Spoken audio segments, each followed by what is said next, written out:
जैसा कि आप लोगों को ये विदित है कि अब संसद चल रहा है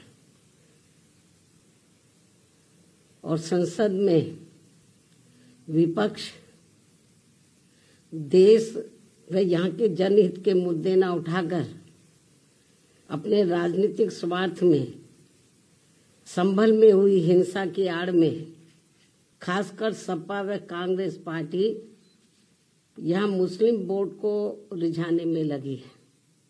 बाकी मुद्दों से उनका कोई लेना देना नहीं है।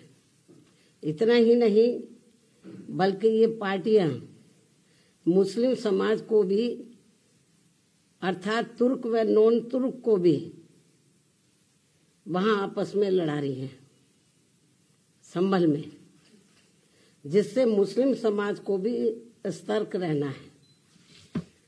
इससे भी ज्यादा दुख की बात यह है कि जिनकी बदौलत से संसद में दलित वर्ग के सांसद पहुंचे हैं, मेंबर पार्लियामेंट पहुंचे हैं, वो भी अपनी अपनी पार्टियों के आकाओं को खुश करने के लिए दलित उत्पीड़न के मुद्दों पर अधिकांश चुप ही बैठे हैं। चाहे वो दलितों के उत्पीड़न का मामला अपने देश का हो या फिर बांग्लादेश का हो। तो वहीं दूसरी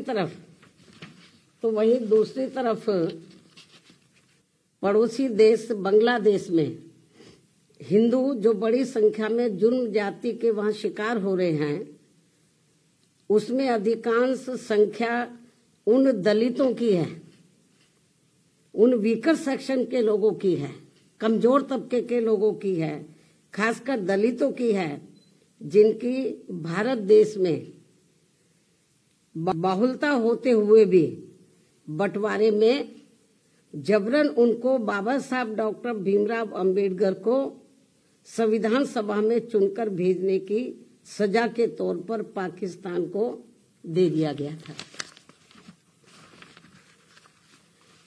इस प्रकार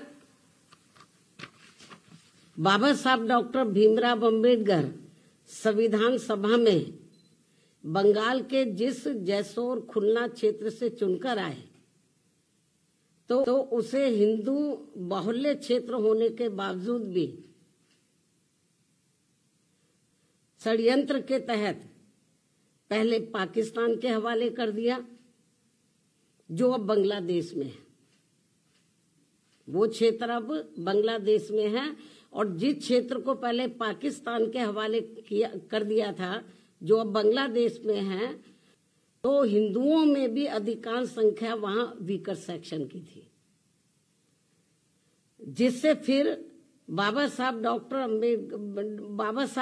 भीमराव अंबेडकर वहां से इस्तीफा देकर भारत वापस आ गए बांग्लादेश से। और ये सब जातिवादी खेल कांग्रेस पार्टी का था। और अब जब वहां इनका शोषण हो रहा है, तो विपक्ष की ये मुख्य पार्टी इस पर चुप है, कांग्रेस पार्टी चुप है। और अब वह केवल मुस्लिम वोट के लिए संभल चिल्ला रही है। इस मामले में कांग्रेस, सपा व इनके समर्थक दल एक ही थाली के चट्टे बट्टे हैं। ऐसे में बीजेपी व उनके नेतृत्व में चल रही केंद्र की सरकार अपनी जिम्मेवारी को आगे बढ़ चढ़कर निभाए, ताकि शोषण का शिकार हो रहे दलित वर्ग के लोगों का वहां और ज्यादा शिकार ना होना पड़े, जिनकी तादाद वहां बहुत ज्यादा है।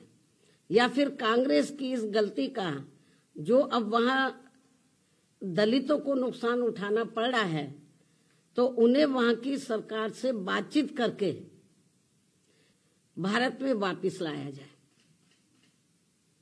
इसके लिए हमारी पार्टी आपकी बहुत बहुत आभारी होगी। केंद्र की वर्तमान भाजपा सरकार की बहुत बहुत आभारी होगी। वरना फिर दलितों के मामले में कांग्रेस व बीजेपी में हमारी पार्टी कोई अंतर नहीं समझेगी। अर्थात दलितों के प्रति अपनी संकीर्ण जातिवादी मानसिकता के तहत बंटवारे के समय में जो कार्य उस समय कांग्रेस पार्टी ने गलत किए हैं तो उन्हें अब जरूर सुधारा जाए, जिसकी वजह से खासकर दलित वर्ग के लोग अब वहां बहुत ज्यादा जुर्म जाति के शिकार हो रहे हैं। अन्य हिंदू भी वहां काफी ज्यादा दुखी व पीड़ित है, वो भी शिकार हो रहे हैं। ऐसे में भारत की तरफ से उन सब की सुरक्षा व उन्हें हर प्रकार से संरक्षण देना भी बहुत जरूरी है। ये केंद्र की वर्तमान बीजेपी की सरकार को देखना चाहिए। इस खास अपील के साथ ही अब मैं अपनी बात यही समाप्त करती हूँ। धन्यवाद।